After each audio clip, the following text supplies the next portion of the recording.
Everyone, my name is Started. one of the IUP's OSHA consultants. I'd like to welcome you to our webinar. Assisting me today is Dave Yamasek, and our topic today is OSHA's new penalty structure and a review of the OSHA top 10 violations. Down below there you can see the call-in number, 571-392-7703, and the participation number if you're logged on with your computer on the blackboard. You can see it down below there, 550-851-809-628#. We're going to record the webinar, so you can always go back on the OSHA, PA OSHA Consulting webpage and view it again. PowerPoint presentation will be up there as well, and Q&A will put all the questions and answers on there as well.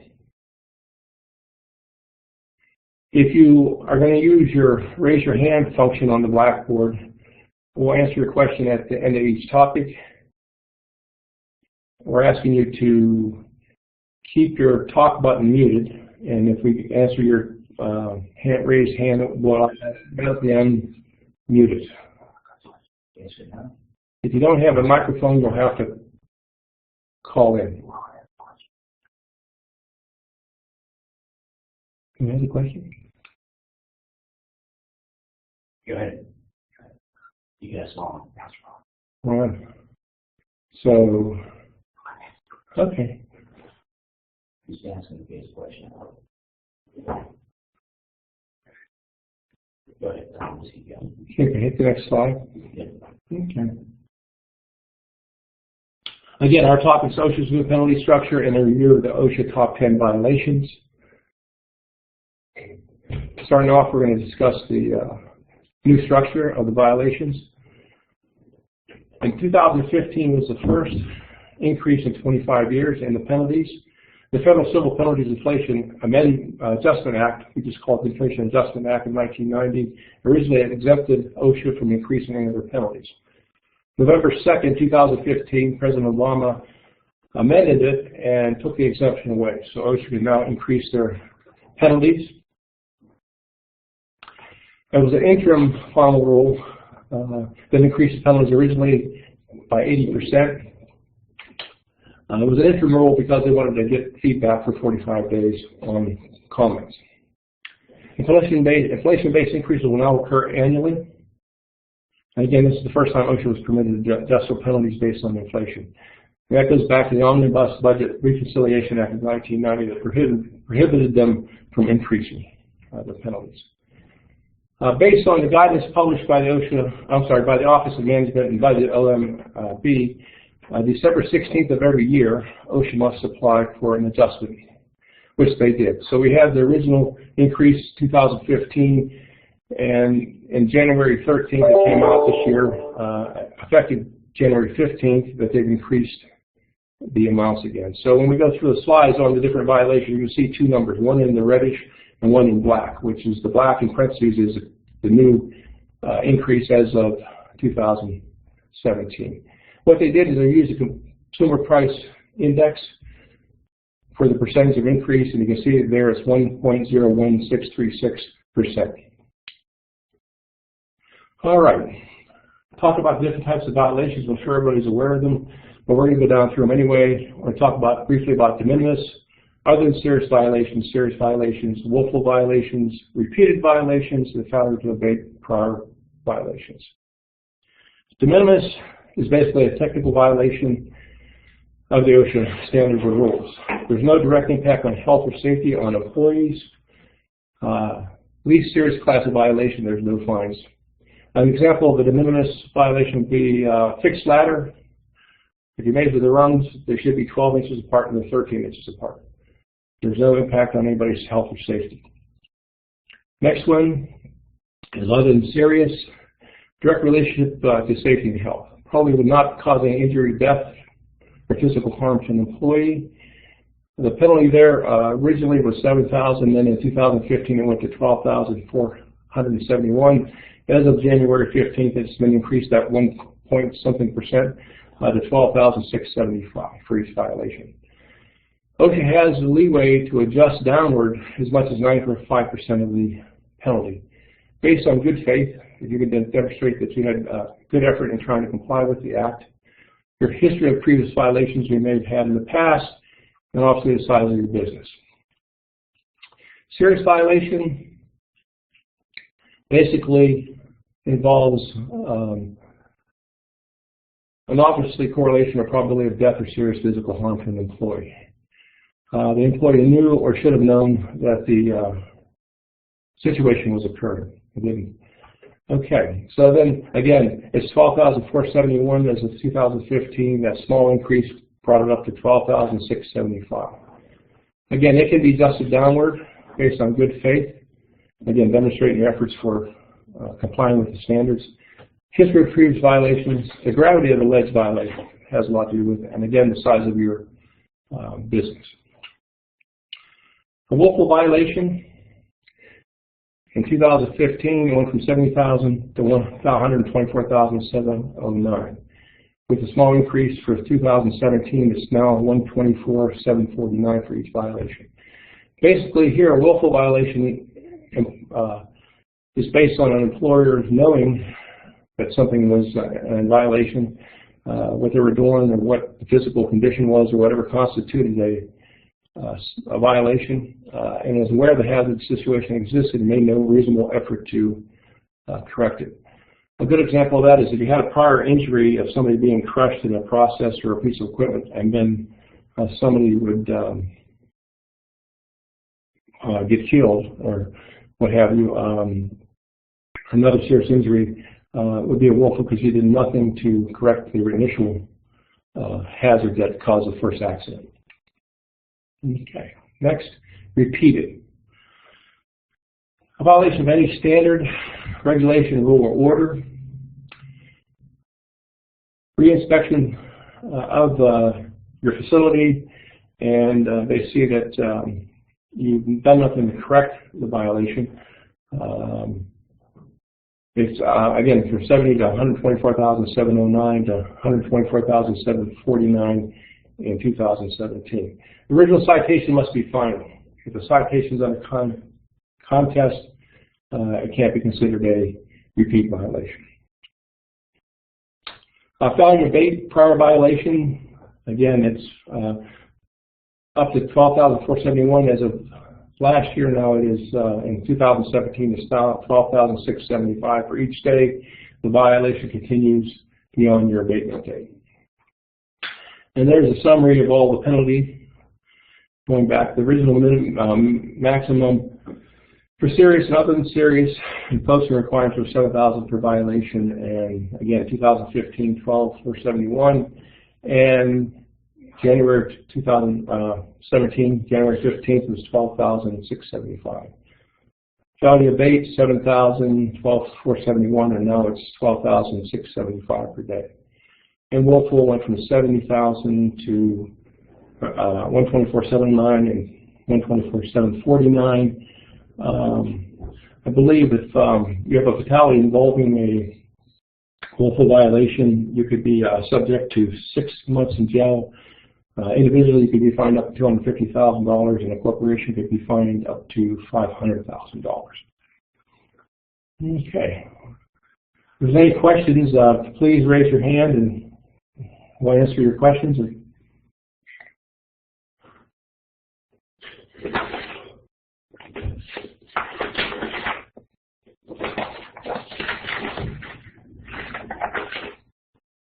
I guess we're not going to get You already get through? Pardon? You already get through? Yeah. So go on back a couple slides here. Yeah. There we go. Some frequently asked questions. I think we've already pretty much answered a lot of them, but these came out when they started the process of increasing the penalties. Basically, one question was, what is the Inflation Adjustment Act, and why did the Department of Labor publish that rule? And basically, in 2015, Congress passed it, the new law, so agencies could adjust their monetary penalties for inflation. A lot of the penalties were very low, and it gave them a chance to increase them based on inflation. Secondly, why did Congress pass the 2015 Adjustment Act? Again, to create incentives to comply. If your penalties are low, incentives go down to comply. Now that they've gone up in 2015, 2017, there definitely is an incentive monetarily for companies to comply with the OSHA standards, because it can obviously hurt you in the pocket pretty bad. Thirdly, why is the Department of Labor publishing rules an interim? Like I said earlier, it was an interim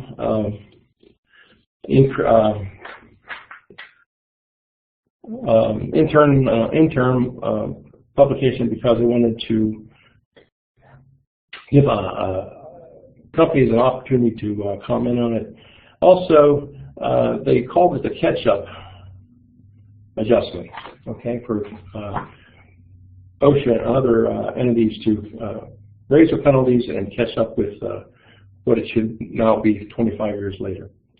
Number 5 was, what's the monetary impact of the interim final ruling on the regulated community, you, the employers?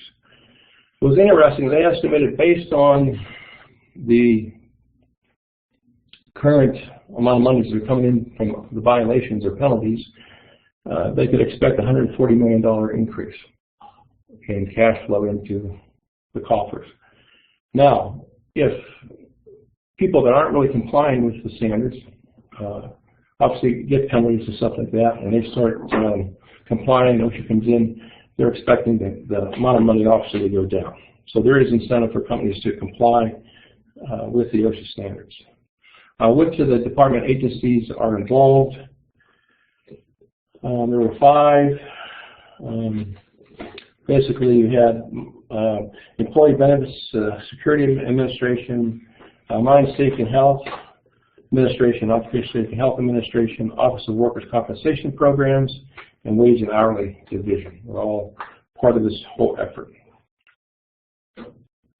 And number 7, when did the Department of Labor agencies begin to assess the new penalties?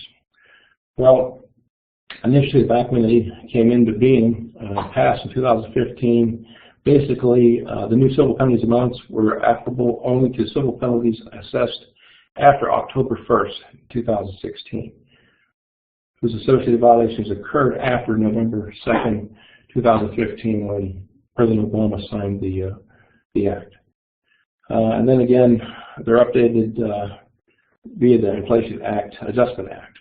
Number 8, how will the Department of Labor adjust the penalties? Well, basically, every year guidance will be issued to all the 5 agencies, and by December 15th, which occurred last December, OSHA applied for an increase, and they had to do that by December 15th and become effective January 15th. So we're actually on our 2nd increase. Okay. Hopefully that helped answer any questions you might have. I don't know if you have any questions or hands up coming in. Okay.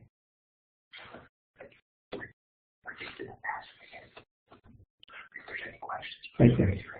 Please, if you have any questions, please raise your hand or call in. Nothing. Okay. We want to talk about the top 10 OSHA violations. So we have listed there the top OSHA violations for both construction and general industry, and then we're going to break it down. The most current ones, 2015 for general industry and construction coming up after this. So you can see there, if you want to back up one slide here just real quick, you can see them listed. They're not segregated out to which was construction, which was general industry, but obviously the lead one was construction for fall protection, and then right down the line, hazard communication for general industry, scaffolding for construction, respirator protection for general industry, LockoutTagout, general industry, power, electrical trucks, general industry, ladders, construction, machine guard, general industry. The last 2 are both electrical for general industry methods and general requirements. All right, so then the latest data we could find was for 2015. Again, you can see them there. I won't bore you by going down through the list here, but we're going to address those individually, starting off with the hazard communication written program. So we'll go on to the next slide where we broke each of them down. 1910 1200E1, having a written program. A lot of companies were not having a written program, or they were deficient. They didn't cover labels, SDSs, or training. They also didn't have a list of chemicals and anything to cover non-routine tasks and unlabeled pipelines. All came under that standard. Next one was 1910 212A1. At least one method needs to be in place to protect employees from machine hazards. And basically, here the employers did not have any guarding it whatsoever. So whether we're looking at point of operation, the business end of the cycle, or the machine, and going to nip points where you could get your hands or fingers sucked into the equipment. Rotating parts were not guarded. Flying chips, nothing to contain chips or sparks. Medical evaluation, 1910-134E1, medical evaluation for respiratory protection. Basically here, employers were not doing the required evaluation of their employees to determine if they were physically fit to wear a respirator. Obviously, we know when you wear a respirator, it acts as negative pressure, tight-fitting respirator. It does put a lot of strain on your heart and lungs, and when you do the medical evaluation, and why it's required to make sure that you're physically fit to wear a respirator. The other thing was, obviously, if you require them to use it, and then a lot of companies require just, you may even have a volunteer program as far as you can make a choice whether you want to use the tight-fitting respirators. So if you do, you still have to go through the medical evaluation, even though it's voluntary.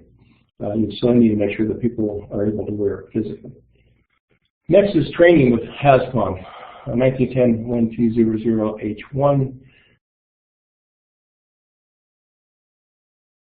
Provide effective training on hazardous chemicals in the workplace.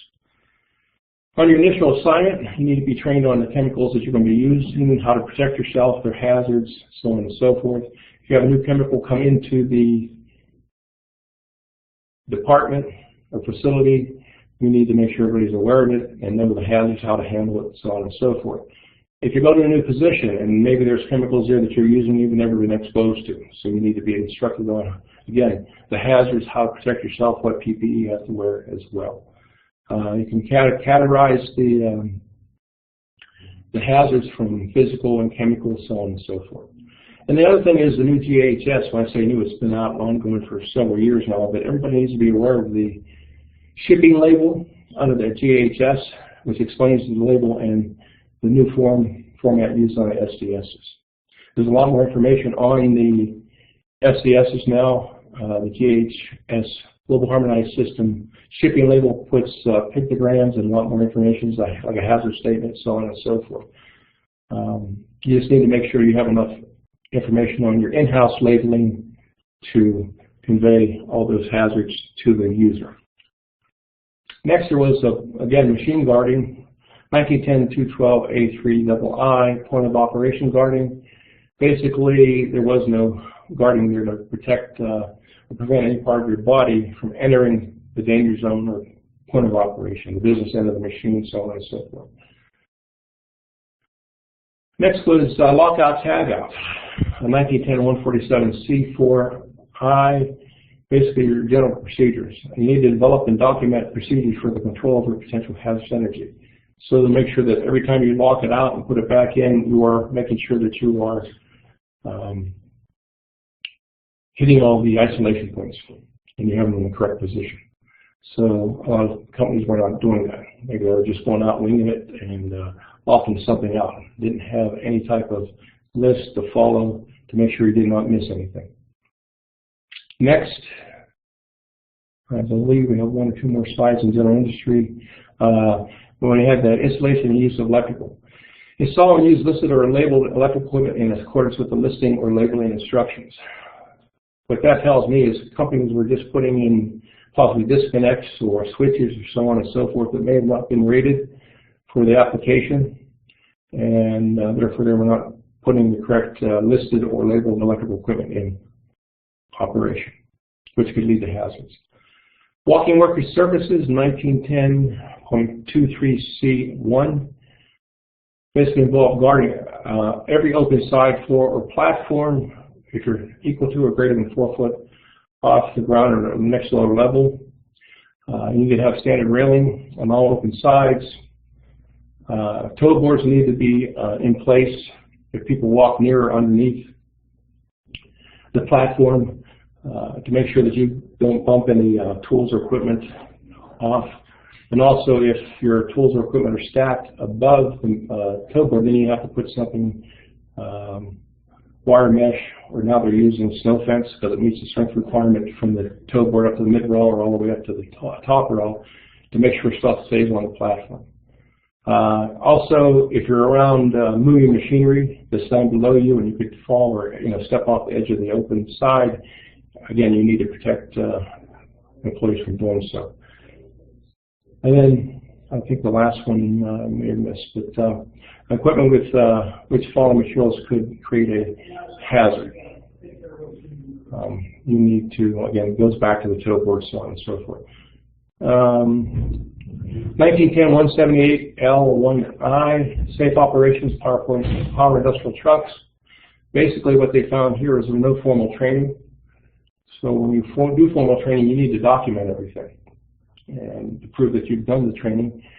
And part of that training would be practical training. You have the employees drive the forklift, a checklist where you can check off their proficiency, and then you evaluate them whether they're competent or not to operate the truck.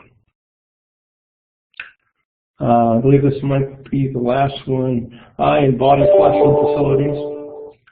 For potential for eye and body to be exposed to any injurious or corrosive materials, you need to have provided quick drenching or flushing immediately available in an emergency. So I believe the ANSI standard, and don't hold me to this, but I believe it says 25 feet, within 25 feet of where you're working. They found people working with or using corrosive materials, and there was no eye wash or shower available to them. Okay, we can open up to any questions you might have on the general industry top 10. Wait a few minutes here and see if anything's coming in. Okay, I got one here. Okay. And click on this should open up their. go ahead, see if you can speak. Can you hear me? Try now. Can you hear me? Person raised their hand. Amy, Amy? tell her to hear if she has a speak, if she has a microphone. Do you have a microphone? Make sure it's on. Make sure it's on. If you're following along on Blackboard, you click on the top. It should open up your microphone. How does the company determine who is qualified to do the forklift training? Is the question. Okay.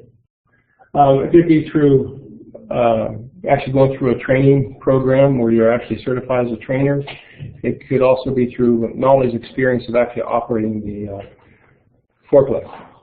If you go to the OSHA standard, it will tell you all the areas you have to hit and train on when it comes to the forklift. So you need to be able to understand that and train people on that and answer questions pertaining to those areas.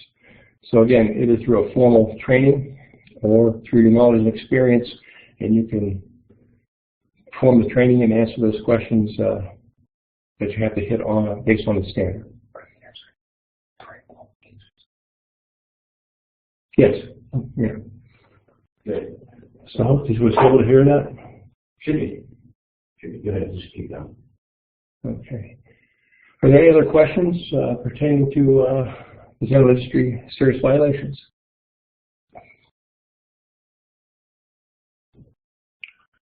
Okay.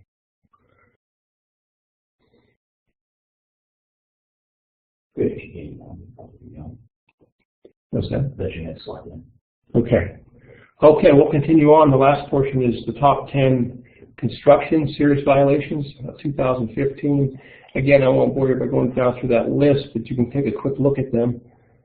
The top one was fall protection in residential construction. Okay, 1926-501B13, residential construction. Employees performing residential construction activities at or greater than 6 foot above the lower level need to be protected from falling. And those are your 4 options down there: guardrail systems, safety nets, personal fall arrest systems, a fall protection plan. Again, that pertains to residential construction only. Excuse me. Next is 1926-1053-B1. Portable metal ladders, access. Okay. Basically, your ladders need to extend 3 foot above the landing, which is very important to help you get on and off the platform landing or whatever you're getting on. You need to secure the ladder at the top. So maybe I'm assuming they found where it wasn't extending 3 foot above and or was not secured at the top. If you can't get 3 foot above the landing, you need to provide some grab device that you can grab onto to help you pull yourself onto the landing. Also, they're looking at deflection of the ladder under full load. There should not be any deflection whatsoever. Next up is 1926.501B1, unprotected sides and edges. Basically, if you're on walking working surfaces, you're on an exposed unprotected side, 6 foot or higher above the lower level. I always say ground or next lower level. A guardrail system, safety nets, or personal fall arrest systems must be used. So apparently I'm assuming that's what they saw happening and nobody had any kind of protection in place. Okay. All right. Eye and face protection. Ensure that each affected employee uses appropriate eye and face protection when you're exposed to any of those hazards listed below. Flying particles, molten metal, liquid chemicals, acid or caustic liquids, chemical gases or vapors, potentially injurious light radiation.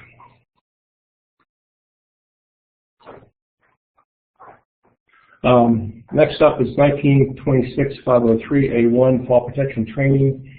Provide a training program for employees who might be exposed to fall hazards. That's important. Whether you're exposed to climbing and using fall protection in an elevated position 1 time or 100 times a year, you need to have your people trained. They need to be able to recognize fall hazards, and they need the procedures to follow in order to minimize those hazards. So how to use it, inspect it, so on and so forth. It's all trained under 503. So apparently they saw an awful lot of that out there where people were not trained properly or no training at all. Head protection, wear your protective helmets in areas where it's possible to sustain a head injury, obviously from falling and flying particles or objects. Impact, if you bump into something, I think we've all done that one time and it hurts pretty bad. If you didn't have your hard hat on, could have done some serious damage to your skull. And from electrical shock and burns. So if you're an electrical worker, your helmet needs to be rated for, I believe it's 20,000 volts. If you would happen to brush up against something that's energized. Making mention we have somebody monitoring the chat, so they're just going to answer the questions. Yeah, I'd rather them raise their hand. It's hard to go back. Are you getting a lot of chat? Yeah, there's one. So you want me to pause while you answer the chat? No, go ahead. You keep me on. Okay. Here we go. Scaffold, fall protection. Basically, they've seen people using cross bracing to access scaffold platforms, obviously, which is a no-no. Employees need to be protected when they're on scaffolds greater than 10 feet above the ground at next lower level. There's all kind of fall protection available. Obviously, your guardrails and personal fall arrest systems. When platforms are greater than 2 foot above or below the point of access, okay, to get up on the platform, you need portable ladders. You have hook-on ladders, attachable ladders, stair towers, and there's a few other things listed in the standard, which were too many to put in the slide.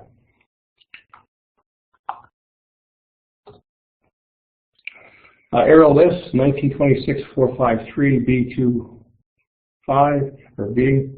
Again, fall protection on aerial lifts. Body belt with a lanyard attached to the boom or basket when working from an aerial lift. Basically, I'm assuming that they saw a lot of people in aerial lifts without their fall protection on. whether it be full body harness or a waist belt, which you don't see much of that used anymore. Obviously, if you fall, you want to fall into a harness, not a waist belt. Waist belts are only used for positioning.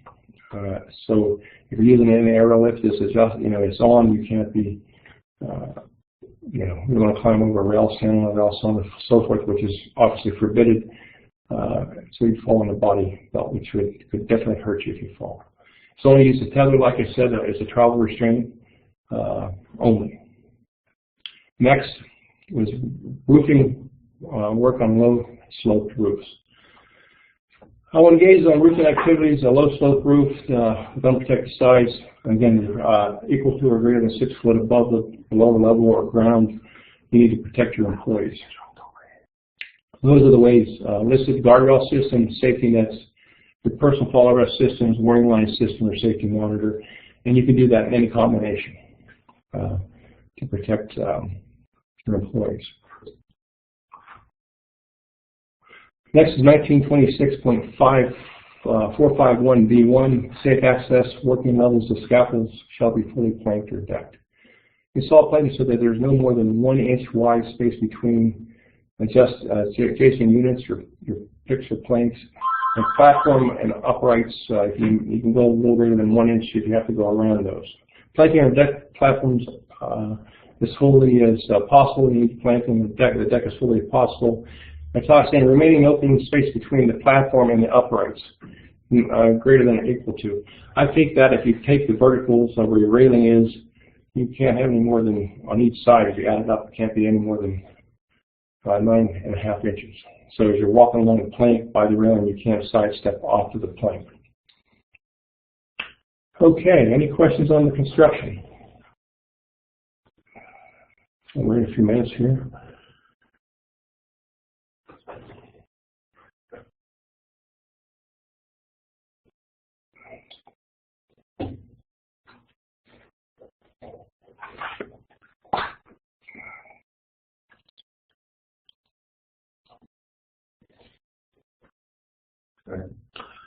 Okay, I guess nothing coming in. Just a little bit about our program. Backing up a little bit there. That it? About the PA OSHA Consulting Program. Again, we're designed to help small and medium-sized businesses, usually 250 or less employees, at a single site, and up to 500 corporate-wide at a single site. These large businesses, we could do maybe a limited scope. Obviously, the bigger you are, the more people we have, the longer it takes to go through your facility and do our consultation, whether it be safety and health. Priority, we'll give preference to high hazard industries first, and anything involved with hazardous operations. If you call them, we'll give you priority over any other request. Next slide. No citations, no penalties. We do not issue citations. We do not write any violations. We just identify whether it's imminent danger, serious hazard, or other than serious hazard. When we come to see you, you need to agree that you will correct any serious and imminent danger hazards identified, and must refer you to OSHA enforcement if you do not correct those hazards. Cost and savings, basically, we do this free of charge, obviously. You avoid OSHA penalties and litigation costs, and reduce workers' compensation costs, and minimize equipment damage and product losses. For example, one consultant identifies on an average of 7 serious or other serious hazards. If you calculate based on current penalties, if OSHA would come in and cite you, we'll save you $87,000 in fines. You can contact us. The contact information is listed there. We're located in Indiana, Pennsylvania on South 9th Street. Our phone number is there, 800. We have a fax number listed there. We have a web page.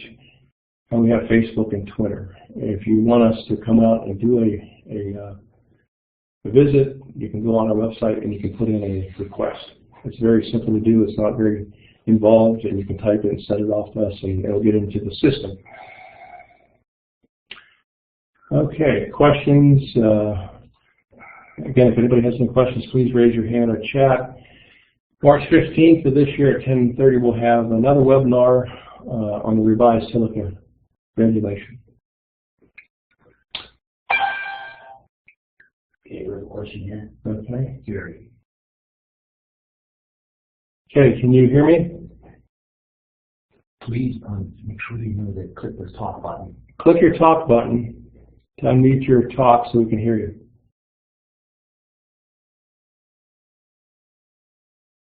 Go ahead, ask them again. Can you try it again, Jerry? Is your volume on? Yeah, my volume's all the way up.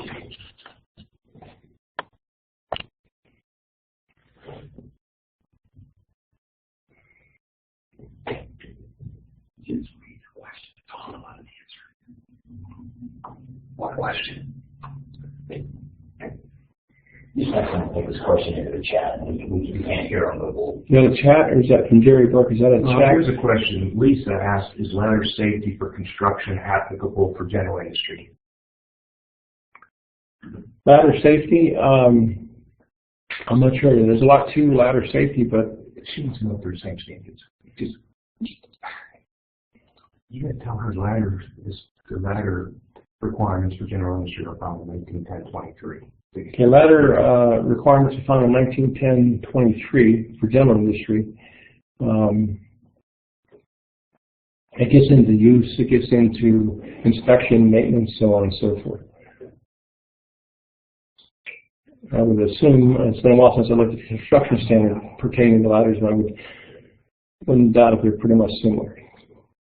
But you could check that out. I don't know if you're in construction or if you're in general industry. You gotta repeat those questions on the website. I can't see it. Don't hear. I need magnifying glasses. It will be available on our website written in a few days. Okay. Tammy's answered those chats. Hey, do you have anything else up? As you can see, we're having growing pains. This is our second webinar we've done, so hopefully we'll improve on each one as they come up. Hold on, what's that say? We need it. Here. The last question on the web page, the chat. Can you read out? Is there a guideline to determine if you need to wear steel-toe shoes? Yes, there is.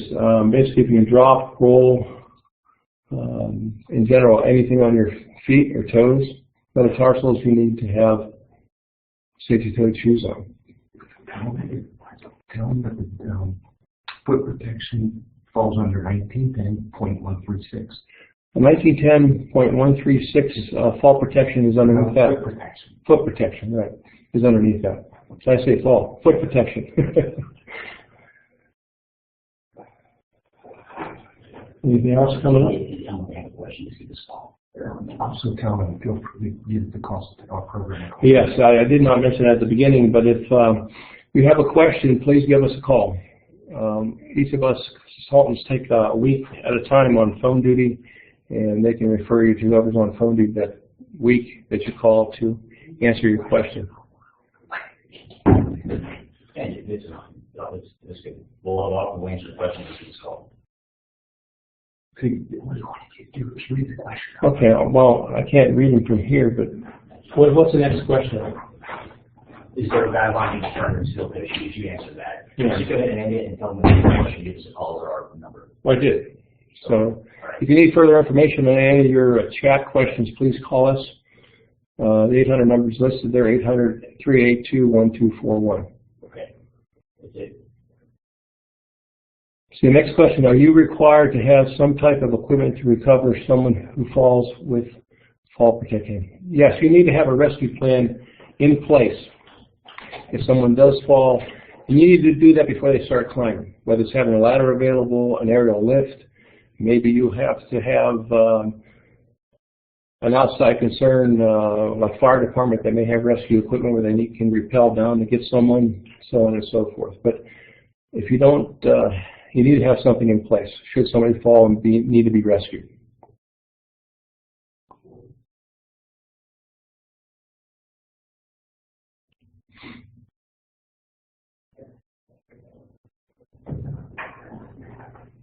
agree. Anything else up there, Dave? Nope, that's the last one. Okay, we're going to sign off. Give us a call if you have a question. Great.